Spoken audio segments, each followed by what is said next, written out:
इस कहानी की शुरुआत होती है एक बहुत ही खूबसूरत और शांत गांव से, सुकून नगर। जैसा इसका नाम था वैसा ही था यहाँ का माहौल। हर तरफ शांति, प्रेम और भाईचारे की महक। गांव के लोग एक दूसरे की मदद करते, हर त्योहार मिलकर मनाते और सबके चेहरों पर हमेशा मुस्कान रहती।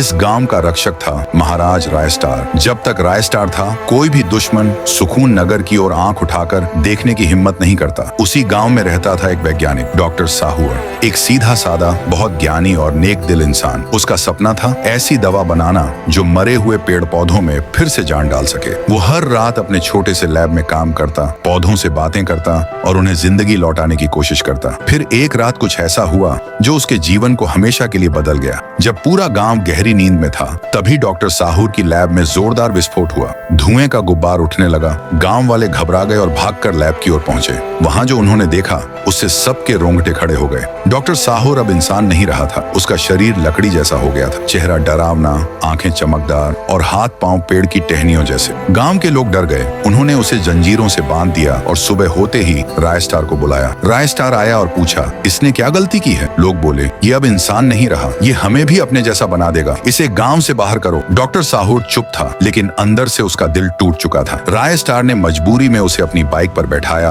और दूर, बहुत दूर घने जंगल में छोड़ आया। डॉक्टर साहूर जंगल में अकेला रह गया और वहीं उसके दिल में बदले की आग जल उठी। अब वो वही दवा बनाने लगा, लेकिन इस बार जीवन के लिए नहीं, विनाश के लिए। कुछ दिन बाद एक काली रात डॉक्टर साहूर वापस लौटा, कुछ खतरनाक गुंडों के साथ। उनके पास थी वही जहरीली दवा। उन्होंने सुकून नगर के हर कोने में वो जहरीला धुआं छोड़ना शुरू कर दिया। लोग तड़पने लगे और धीरे धीरे इंसान जानवरों में बदलने लगे। कोई बंदर, कोई शेर, कोई लोमड़ी। गांव अब एक जंगल बन चुका था और उस जंगल का राजा बन गया डॉक्टर साहूर। वो चिल्लाया, तुमने मुझे जंगल में फेंका था, अब देखो मैंने तुम्हारा पूरा गांव ही जंगल बना दिया। उसी वक्त रायस्टार वापस लौटा। उसने कहा, डॉक्टर साहूर, ये तुम क्या कर रहे हो? मैं मानता हूँ लोगों ने तुम्हारे साथ गलत किया, लेकिन बदले में सब कुछ तबाह कर देना सही नहीं। कुछ पल के लिए डॉक्टर साहूर की आंखों में नरमी दिखी। उसने कहा, तुम सही कहते हो रायस्टार, मैं इनके जैसा नहीं बनना चाहता, लेकिन ये सब एक धोखा था। अगले ही पल उसने अपनी जेब से वही खतरनाक केमिकल निकाला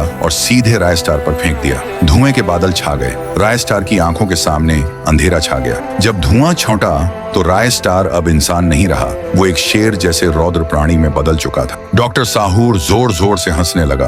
अब कोई नहीं बचा जो सुकून नगर को बचा सके। क्या रायस्टार अब सुकून नगर को बचा पाएगा, या फिर वह भी डॉक्टर साहूर का शिकार बनकर रह जाएगा? सच्चाई जानने के लिए नीचे लिखो।